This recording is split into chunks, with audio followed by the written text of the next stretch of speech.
சுங்கச்சாவடிகளை வந்து கட்டண வழக்கு கோரி மக்கள் 12 வருஷமா போராடிக்கிட்டு வந்த நிலையில அதிமுக ஆட்சி காலத்தில் அந்த கட்டண வழக்கு நாங்கள் அழிச்சோம், இப்போ ஏன் கொடுக்க மறுக்கிறோம்னு சொல்லி நீங்கள் சொல்கிறீங்க. அதிமுக ஆட்சியில் கொடுக்க கட்டண வழக்கு வந்து திமுக ஆட்சியில் ஏன் கொடுக்க மறுக்கிறாங்க?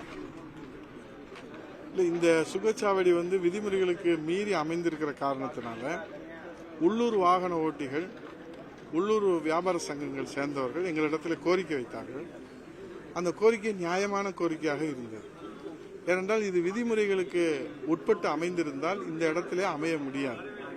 அது இங்கே கள்ளிக்குடி பக்கத்தில் ஏதாவது ஒரு இடத்துல அமையலாம்.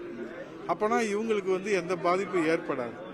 இப்போ போராட்டக்குழு முன்னெடுப்பதே என்னன்னா, இது விதிமுறைக்கு மாற அமைஞ்சிருக்குது, அதனால இதை வந்து நீங்கள் இடமாற்றம் செய்யணும். நாங்கள் ரத்து செய்யறோம்னு சொல்லலாம், இடமாற்றம் செய்யணும்.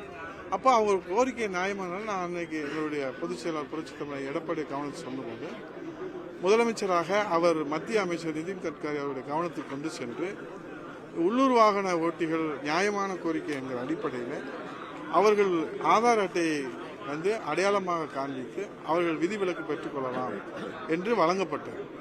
இந்த 3 ஆண்டுகளிலே ஏன் அந்த சலுகை வழங்கவில்லை என்றால், இவர்களுக்கு மக்கள் மீது அக்கறை இல்லை என்பதுதான் எங்களுக்கு மனதிலே படுகிறது. மனு கொடுப்பதற்கு கூட எதிர்க்கட்சி தலைவராக இருக்கிற போது மு.க. ஸ்டாலின் இந்த கப்பலூர் சுங்கச்சாவடியை பற்றி பேசியதற்கு ஆதாரம் இருக்கிறது. தெளிவாக பேசியிருக்கிறார். யாரோ எழுதி கொடுத்ததை வைத்து பேசியிருக்கிறார். இப்போது மறந்து விட்டாரா அல்லது புறக்கணித்து விட்டாரா அல்லது இந்த மக்களுக்கு எதுவும் செய்யக்கூடாது என்று முடிவெடுத்து விட்டாரா என்று தெரியவில்லை.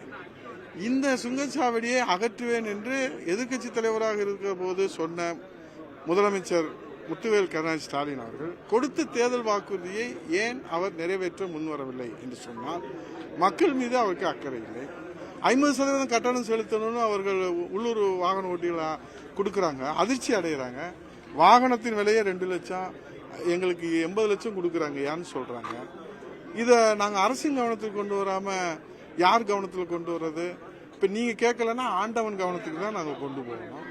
வேற என்ன செய்யறது? நாங்கள் மத்திய அமைச்சர் வந்து இது தொடர்பு வந்து தற்போதைய அதிமுக ஆட்சியில் வந்து எந்த கோரிக்கையும் வைக்கலன்றது இல்லை, அதிகாரம் அவங்க கையில் இருக்குது. தீர்வு சொல்லுங்கன்னு நம்ம சொல்றோம். 39க்கும் 39 வெற்றி பெற்றிருக்காங்க. ஆட்சி அதிகாரம் அவர் கையில் இருக்கு. அவர் இந்த கப்பலூர் சுங்கச்சாவடியை நான் முழுமையாக அறிவேன் என்று எதிர்க்கட்சி தலைவராக ஸ்டாலின் அவர்கள் சொன்னது பதிவு இருக்கு. உங்கள்கிட்டையும் இருக்குது, எங்கிட்டையும் இருக்குது, மக்கள்கிட்டையும் இருக்குது. இன்னைக்கு வைரலா எல்லா இடத்துலயும் போயிட்டே இருக்கு. ஒரு இடத்துல மட்டும் இல்லை, 2-3 கூட்டங்களில அதை வலியுறுத்தி சொல்லியிருக்கிறார். அதை செய்வதற்கு இவர் என்ன நடவடிக்கை எடுத்தார்? மக்கள் உணர்வுகளை இவர் ஏன் மதிக்கவில்லை? மக்கள் உணர்வுகளுக்கு ஏன் அவர் முக்கியத்துவம் கொடுக்கவில்லை, அக்கறை செலுத்தவில்லை என்பதுதான் இந்த மக்களுடைய கேள்வி. ஆகவே இந்த மக்களுடைய உணர்வுகளை மதிக்க வேண்டும்.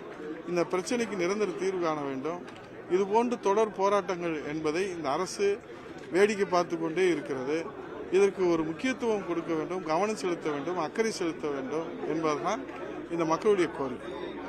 நன்றி, வணக்கம்.